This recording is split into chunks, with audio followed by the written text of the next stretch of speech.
Tomato চাষে এমন একটা গোপন সত্য জিনিস আপনারা জানতে চলেছেন, যেটা শুনলে কিন্তু আপনারা অবাক হয়ে যাবেন। ধরে নিন পরপর দুটো চাষি একই সময়ে টমেটো বীজ রোপণ করছেন বা টমেটো চারা রোপণ করছেন, এবং ফার্টিগেশন ম্যানেজমেন্ট থেকে শুরু করে স্প্রে শিডিউল সব একই জিনিস করছে। এমনকি মাটির ধরনটাও কিন্তু তাদের একই। তারপরেও কিন্তু একজন চাষি গেনার আর আরেকজন চাষি কিন্তু লুজার। মানে সে তার জমি থেকে প্রোডাকশন নিতে পারছে না, আর একজন প্রোডাকশন নিয়ে নিয়ে অনেকটা ক্লান্ত হয়ে পড়েছে। এই জিনিসগুলি কখনো কি কোনোদিন আপনি লক্ষ্য করে দেখেছেন? আর আপনিও কি সেই ভুলটা করছেন, যেটা 90% বা 80% চাষিরা করে থাকে? চাষিরা 80-90% এই কারণেই ফেল হয়ে যায় টমেটো চাষে, তাদের প্রপার জানকারিটা তাদের কাছে থাকে না। তাছাড়াও অনেক চাষিরা হয়তো ভেবে থাকেন দামি বীজ লাগালে কিন্তু সবচেয়ে বেশি পরিমাণে ফলন পাওয়া যায়।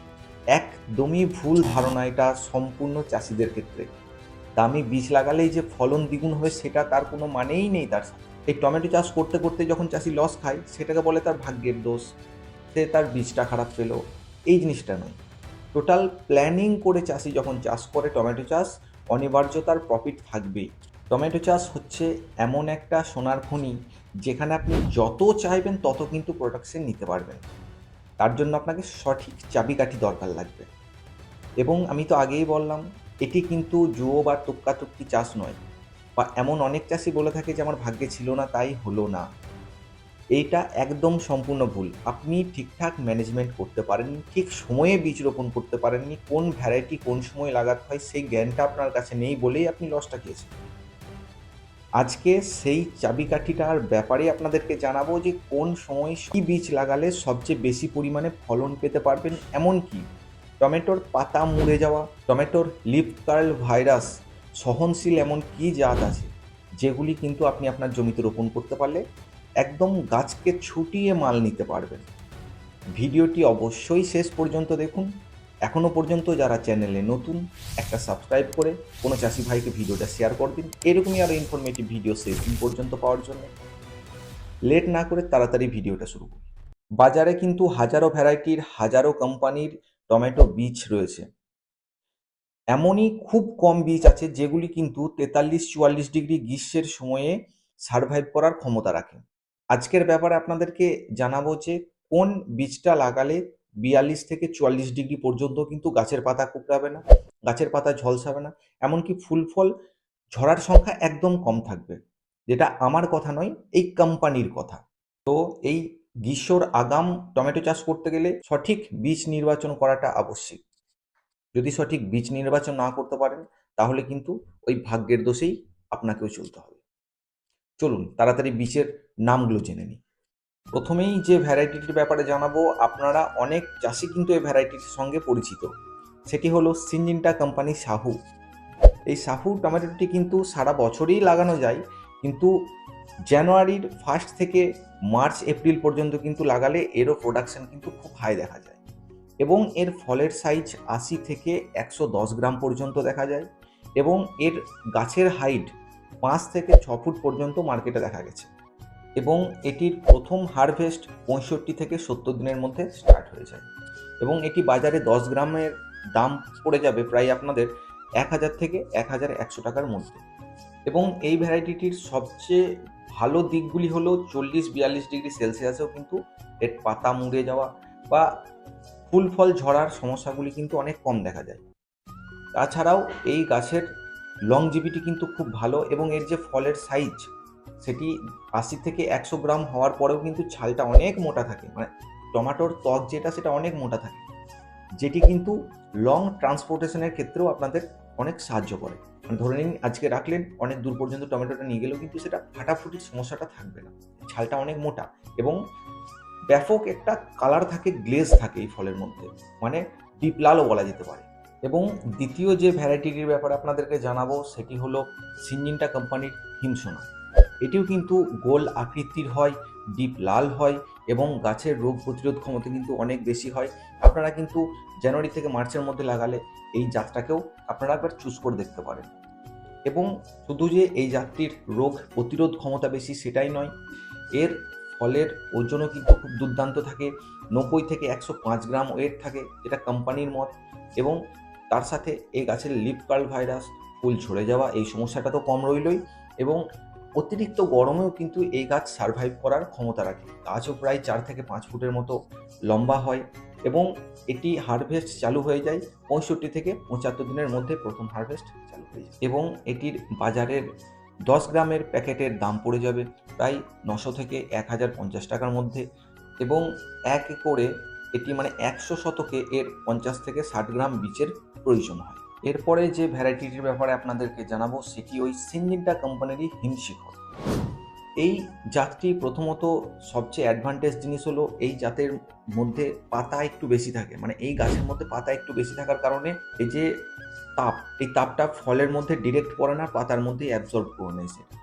1 নাম্বার বিষয়। 2 নাম্বার হচ্ছে এটার রোগ প্রতিরোধ ক্ষমতা কিন্তু ওই আগের যে ভ্যারাইটিগুলো বললাম তার মতনই এবং এর গাছের হাইট ঠিক একই 4 থেকে 4.5-5 ফুটের মধ্যেই হয় এবং এর ফলের প্রায় ওজন হয়ে যাবে আপনাদের 90 থেকে 105 গ্রামের কাছাকাছি এবং 10 গ্রামের মূল্য এই বাজারে প্রায় 1200 থেকে 1300 টাকার কাছাকাছি।